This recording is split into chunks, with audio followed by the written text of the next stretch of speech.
Esteemed passengers, good evening. First class illustrious passengers on this great ship, the lucky ones. It's a great pleasure to bring to you the classics of the 19th century, plus our contemporary hits of 1912, our pop favorites. But if you will permit me to indulge in a flight of fancy and jump forward 1 century, 106 years to be precise, so that I can cast a retrospective spotlight on the brave musicians of HMS Titanic. There were 8 of them, and 7 of those 8 were string players, 3 violinists, 3 cellists, a string bassman, a bass player, and 1 pianist.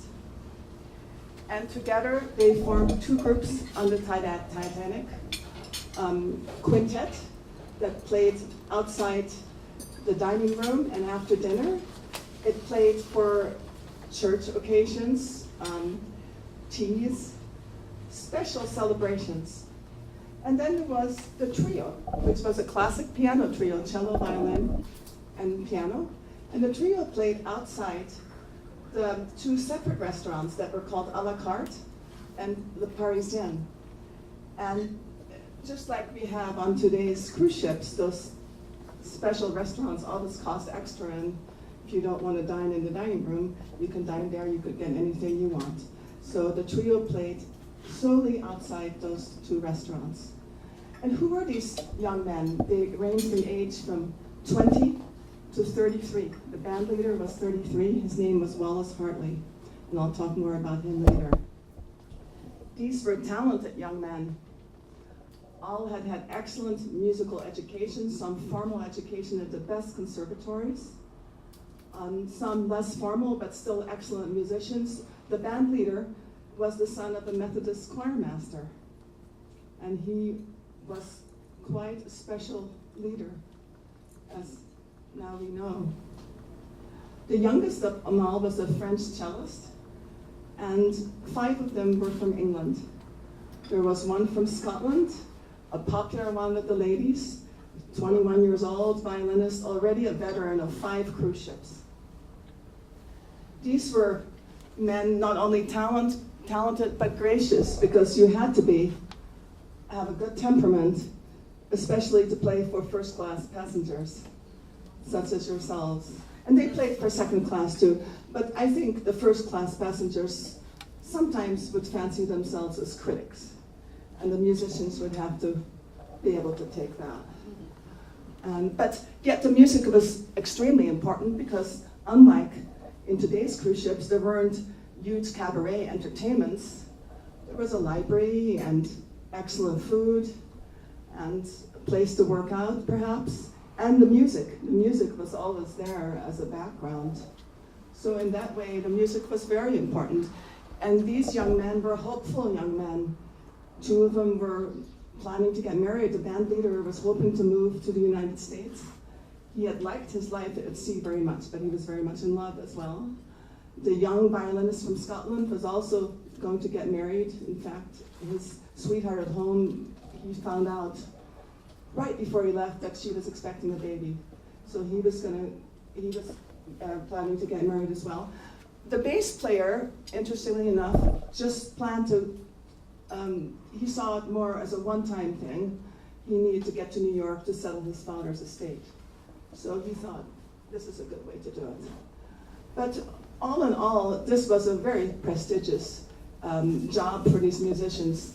They had, some of them had met each other on competing cruise lines like the Cunard, and they'd met, as musicians often do. And so, but all were thrilled to be on Titanic. And it's often talked about how they kept on playing. They kept on playing after the Titanic hit the iceberg. They were contract musicians. They were contracted through an agency in Liverpool, the Black Brothers. So they actually traveled as second-class passengers. So really, they could not have been made to continue to play. It might have been suggested, but they weren't forced to. But it's thought that the band leader, Wallace Hartley, might have had something to do with that. He had a very deep faith. His father was the choir master. He'd grown up in the Methodist Church. He knew that music had a certain power to soothe and perhaps to organize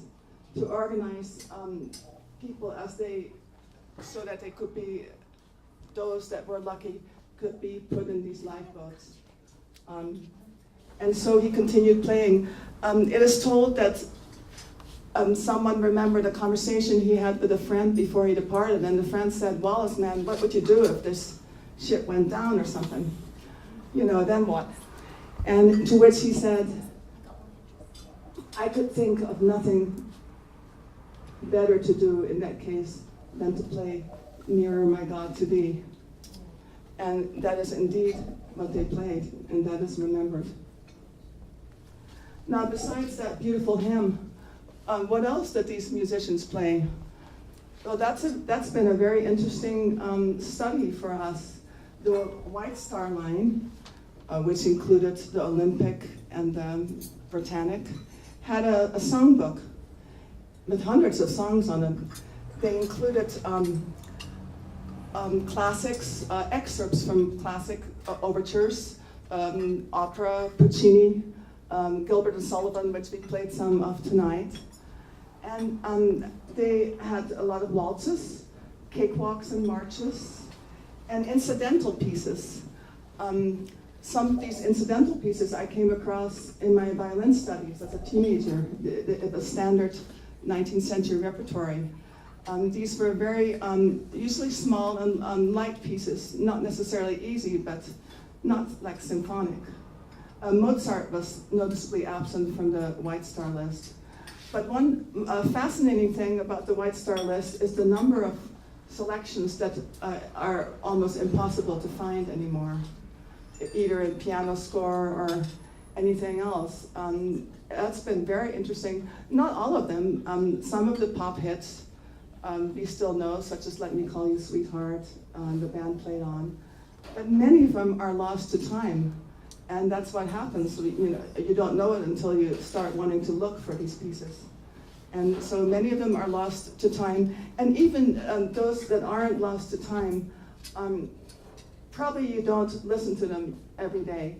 I don't. I studied some of them as a youth, but I don't listen to them every day either. But therefore, it's been a pleasure to gather those that we could and bring some of these for you tonight. And we'll continue to do that. Thank you.